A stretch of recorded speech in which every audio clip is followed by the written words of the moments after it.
Calcium tablet కంటే క్యాల్మాక్డి supplement ఎందుకు మంచిదో ఎలా యూజ్ అవుతుందో చూద్దాం.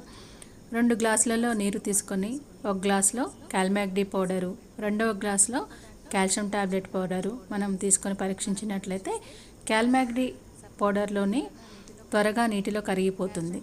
కాల్షియం టాబ్లెట్ అనేది నీటిలో కలిసిపోవడానికి ఎక్కువ సమయం పడుతుంది. ఇక్కడ చూడండి, క్యాల్మాక్డి మొత్తం కలిసిపోయింది. ఇక్కడ కాల్షియం టాబ్లెట్ మనం మిశ్రమాన్ని కనుక పరీక్షించినట్లయితే మిశ్రమం మొత్తం కూడా అడుగు భాగంలో ఇలా పేరుకుపోయి మన శరీరం అబ్జర్వ్ చేసుకోవడానికి చాలా కష్టం అవుతుంది.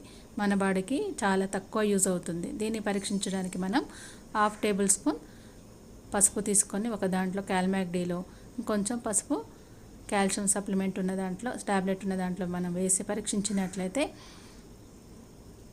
ఇక్కడ క్యాల్మాక్డి పౌడర్లో ఉన్నది పసుపు మొత్తం కరిగిపోయిందండి. ఇక్కడ కాల్షియం టాబ్లెట్లో ఉన్నది మొత్తం అబ్జర్షన్ చేసుకోవడం కష్టంగా ఉంది.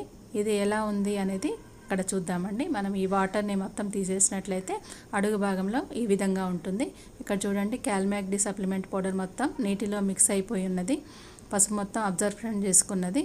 ఇక్కడ చూడండి, కాల్షియం టాబ్లెట్ అనేది మొత్తం అడుగు భాగంలో ఇలా పేరుకొని పోయి మనకు కనిపిస్తుంది.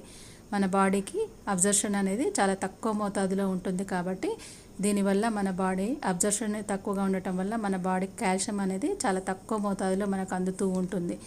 ఈ శరీరం అబ్జర్షన్ చేసుకోలేని మిశ్రమం ఎక్కువగా ఉంది. ఇలాంటి మాత్రల వల్ల మనకు ఆరోగ్యం తక్కువ, ఖర్చు ఎక్కువ అవుతుంది. ఆరోగ్యం ఊరికే రాదండి.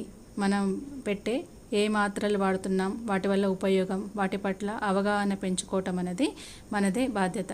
కాబట్టి ఈ క్యాల్మాక్డి సప్లిమెంట్ మన శరీరానికి చాలా బాగా ఉపయోగపడుతుంది. మిగతా హెల్త్ టిప్స్ కోసం please like and subscribe my channel. Thank you very much.